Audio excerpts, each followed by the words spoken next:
Right, good morning students. This morning we're going to look at abstract nouns. And last week we looked at collective nouns, so now we're going to look at abstract nouns. This time we are looking at something that we cannot feel, we cannot see, we cannot touch.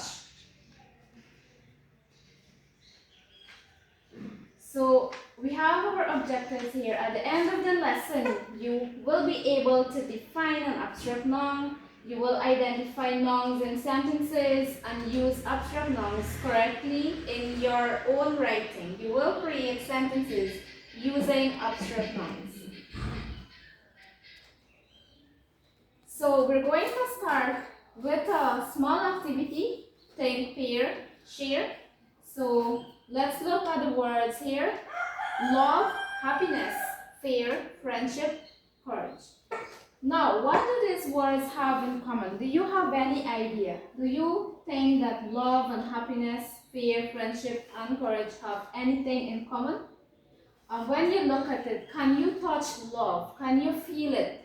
Do you see it? Those are what we are looking at. So we have here the words and you're going to tell me if they have anything in common.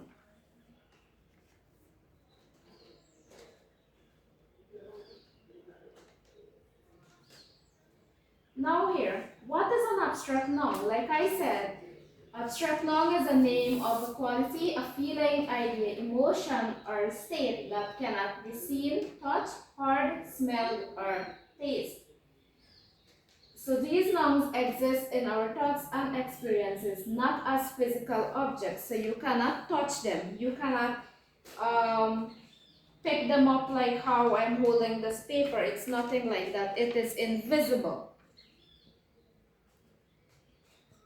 We have more examples here. We have concrete nouns and abstract nouns. So book, flower, dog, chair, and child, they are concrete nouns because you can see them and touch them. While we have here abstract nouns, knowledge, beauty, loyalty, comfort, innocence. When you look at these words, you can see a book, you can touch it, you can pick it up. You can do anything with the book. Same thing with the rest of the words here that you can see. But knowledge, you cannot touch it. You cannot see when someone is talking about knowledge. Beauty, you cannot touch that as well, and with the rest of the words. Read the sentences. First one, love makes families stronger. Happiness filled the classroom. Courage helped the firefighter save lives. Fear stopped him from entering the cave. Friendship is important in school. Now let's identify the abstract nouns together. Remember I said abstract nouns are some things that you cannot see or touch, right? So the first one, what do you think is going to be your abstract noun? Love. Alright, so we have here love, very good. Another one in the second sentence, what do you think is going to be our abstract noun? Happiness.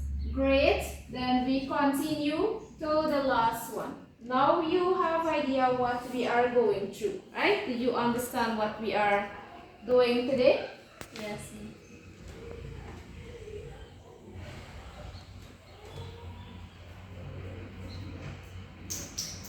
Alright, now I have here your worksheet. It is very simple. We are just practicing from the worksheets here.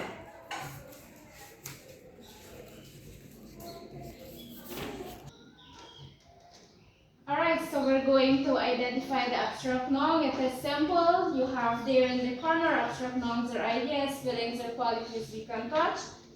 And then you have tips to remember. Abstract nouns names things we think, feel, or experience. They cannot be seen or touched. Here you have number one, her kindness inspired everyone in the community. The children showed great respect to their teacher. His honesty impressed the principal. We celebrated our victory after the match. And patience is the key to success. So students, it is very simple. As you can see, it is very, very simple. You can just read it and see where and underline which you think is the abstract noun.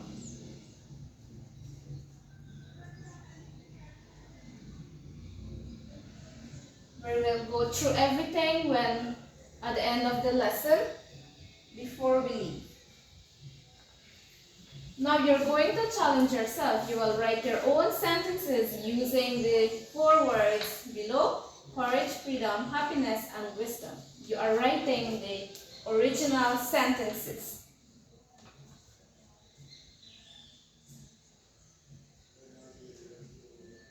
So now we have come to conclude our lesson. So we learned that abstract nouns names ideas, emotions, feelings, qualities, and states.